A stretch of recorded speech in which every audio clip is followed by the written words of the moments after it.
Welcome to my scientifically informed insider look at mental health topics. If you find this video to be interesting or helpful, please like it and subscribe to my channel. Hello, this is Dr. Grande. Today's question asks if I can analyze the Russell Williams case. So what are the mental health and personality factors that may be at work in a case like this? Russell Williams was a colonel in the Canadian Armed Forces who lived a double life. Just a reminder that I'm not diagnosing anybody in this video, only speculating about what could be happening in a situation like this. So first I'll take a look at the background, then I'll look at the timeline of the crimes, and then the mental health and personality factors. So starting with the background. Russell Williams was born in 1963 in England. His parents moved to Canada a few years later. His father, David Williams, was a PhD metallurgist who worked at a research lab. His parents were divorced in 1969.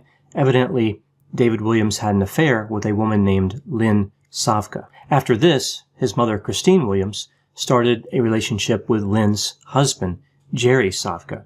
Jerry was also a PhD who worked at the same facility. The couple would get married in 1970.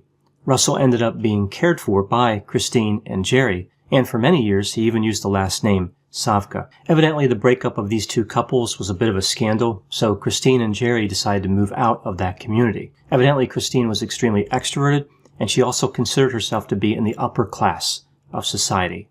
The divorce took place when Russell was 6 years old. It's believed that this was something he really struggled with. Russell would go to boarding school. His roommate in school said that Russell had no social skills whatsoever, and said even though they shared a room together, they had no interaction between them. The roommate said that Russell would listen to the same Diana Ross song over and over, to the point where the needle on the record player actually failed. So this made me curious. I looked up this tendency to listen to the same song over and over, and it's not connected with anything unusual. It's actually remarkably common. Although listening to the same song so many times that the needle fails, that might be a little extreme. But still, overall, this construct is not tied to anything clearly destructive. Russell thought that he was better than other people. He was described as a snob. He was considered condescending and arrogant. He also didn't like to joke.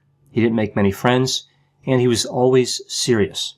Evidently, Russell was quite active in the band. He played a trumpet and was quite talented. Russell graduated from that school in 1982, and after this he went to college.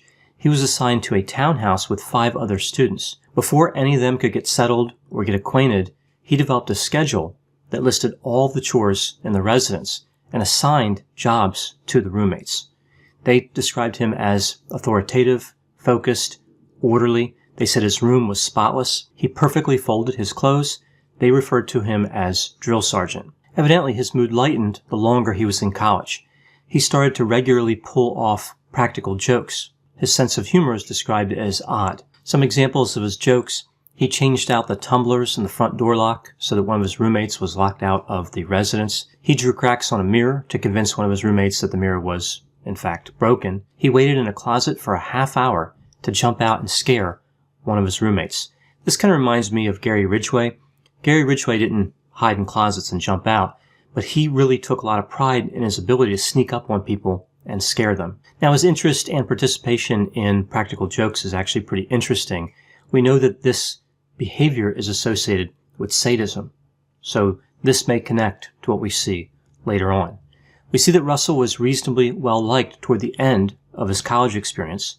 Some people tried to get close to him during that time. He wouldn't talk about his family, but he talked a little bit about other topics. They still described him as lonely, although he did meet a woman in the last year before he graduated. This woman became his girlfriend. The relationship was described as cold and distant. Evidently, she was controlling. Before Russell graduated, she would reject him, and he was devastated by this. He also pursued her unsuccessfully and eventually withdrew even more from his friends. He earned a bachelor's degree in 1986. He applied to the Royal Canadian Mounted Police, but was rejected. Evidently, during this time, he went to see the movie Top Gun over and over. It really became like his favorite film. And I find this interesting because I remember when Top Gun came out. I remember seeing it in the movie theater. It had a great impact on recruiting specifically for aviators, right? So naval aviators, like we saw in the film, but also aviators in the Air Force. So Russell was one of these people that got caught up in that excitement from that movie. Because of that movie and some other factors, we see that Russell joins the Canadian Armed Forces in 1987. He married Mary Elizabeth Harriman in 1991, and he moved up steadily in the military until 2009 when he became the wing commander at CFB Trenton in Ontario. This is the largest air transport base in Canada. Now moving to the timeline of the crimes. We go now to September 2007. While staying in a cottage that he owned in the village of Tweed, Ontario, Williams breaks into a neighbor's cottage while the family that occupied that cottage was away. He took photographs of himself wearing the undergarments of a young girl before stealing some of them. He would continue to commit crimes like this for 2 years, always breaking into homes where a young woman or girl resided. Eventually, he would commit 82 burglaries. He would get into the houses by walking through unlocked doors, picking the lock, breaking a window open, or cutting the screen. He would sometimes visit the same house repeatedly. Amazingly, only 15 of the victims would report this activity to the police. It's believed that many of the families didn't know that a break-in occurred. Undercover officers were assigned to try to find this intruder, but they were unsuccessful. The police had reason to believe that the intruder was escalating in his behavior, as he left a message on one of the victim's computers taunting her. This takes us to September 17, 2009.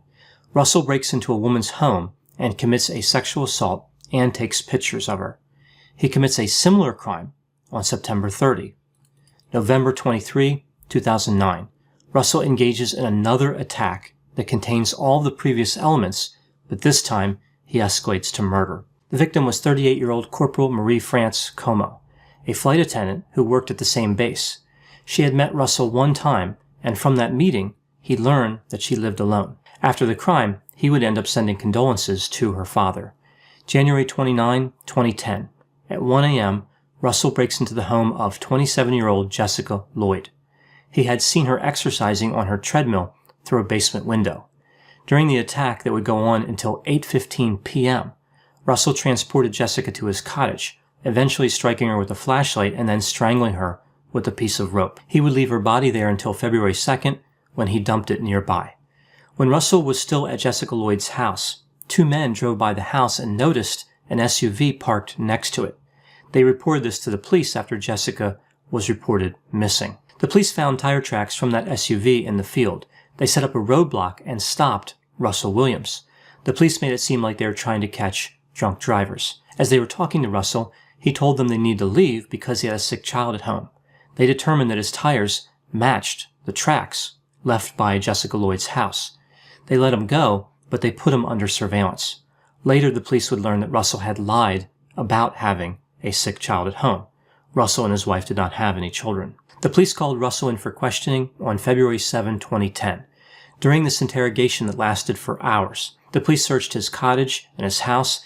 They had a footprint that was left outside Jessica Lloyd's house, and they saw that Russell wore the same boots to the interview with them. And of course, they had the tire tracks that matched Russell's 2001 Nissan Pathfinder. So there was really no question about Russell's guilt, but the police did not know where Jessica Lloyd's body was. Russell eventually told them in the course of the interrogation. During the search of Russell's properties, they found his camera, a lockpick, boxes and pillowcases filled with about 1,400 undergarments, a black skull cap, videos, and almost 3,000 photographs. On top of all this, he had detailed records of all of his break-ins and everything that he had stolen. This is like the nightmare edition of hoarders. Russell pled guilty to 88 charges, including 2 counts of murder, and on October 22nd, 2010, he was sentenced to life in prison, eligible for parole in 25 years. I'm guessing his chances of release are pretty low. After his conviction, they burned his uniform, shredded his commission scroll, cut up his medals, and they crushed his SUV. They even identified this pamphlet that had his picture on it. The pamphlet wasn't about him. His picture just happened to be on it, I guess as part of the production of it. They went and tried to find every copy of it and then destroyed them as well, right? So we see an ever so subtle expression of anger and disgust. He really made an impression on them. Now moving to the mental health and personality factors. So in Russell's behavior, we see evidence of psychopathy, leaning more toward primary as opposed to secondary, Aligning with primary psychopathy, we see superficial charm, grandiosity, pathological lying, manipulation, shallow affect, and a lack of empathy or remorse. In terms of secondary psychopathy, we see excitement seeking and some impulsivity. I'll talk more in a few minutes about how the impulsivity expressed in this case. Now, in terms of antisocial personality disorder, we see some alignment with this disorder as well. Repeated unlawful behaviors, consistent deceitfulness, and lack of remorse. But the symptoms like impulsivity, aggressiveness, and a disregard for safety, we see these during the crimes, but not really consistently. For example, at work, he avoided these types of behaviors. We also don't see consistent irresponsibility.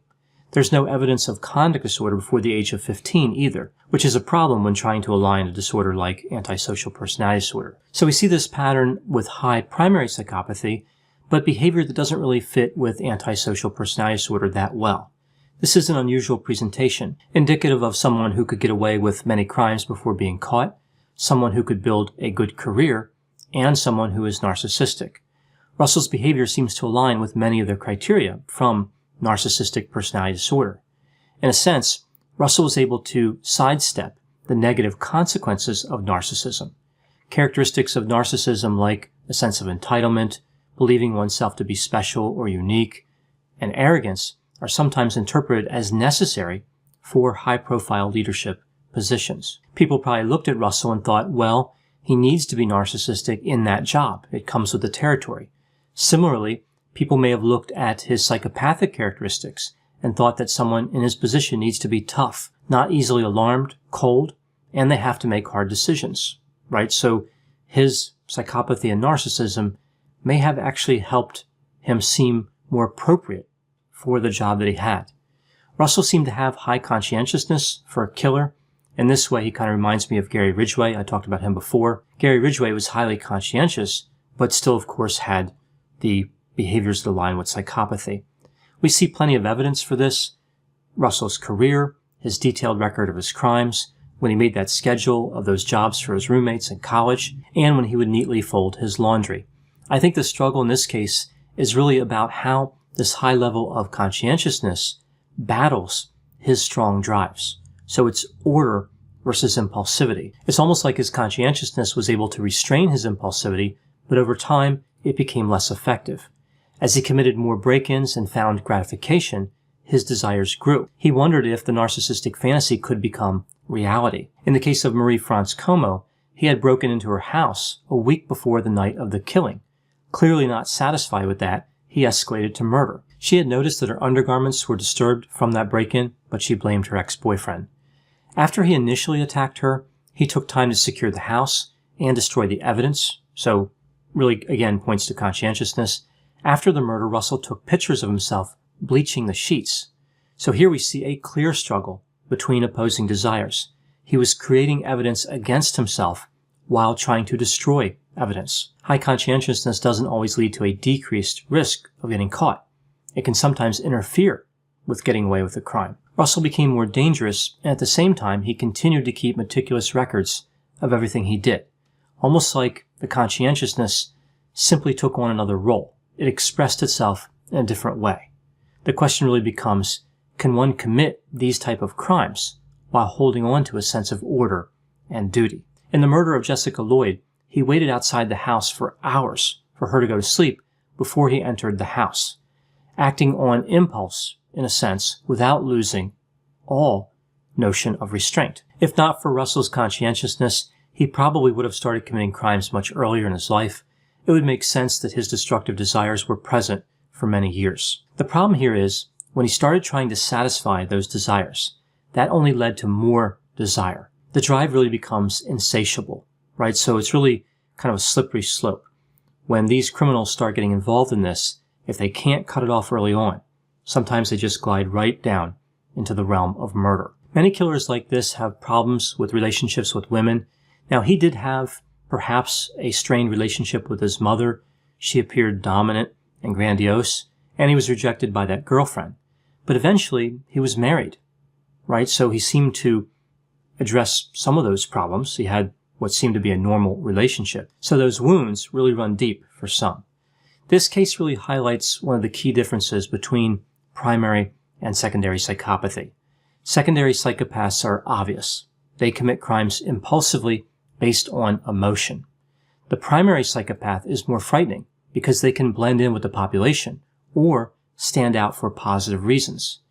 They have the restraint to carefully plan serious crimes to cover their tracks. In this case, we see that Russell Williams, a killer who could have gotten away with many more crimes, was finally brought to justice by the acts of good citizens, like those citizens that saw the SUV in the field and told the police, and excellent police work.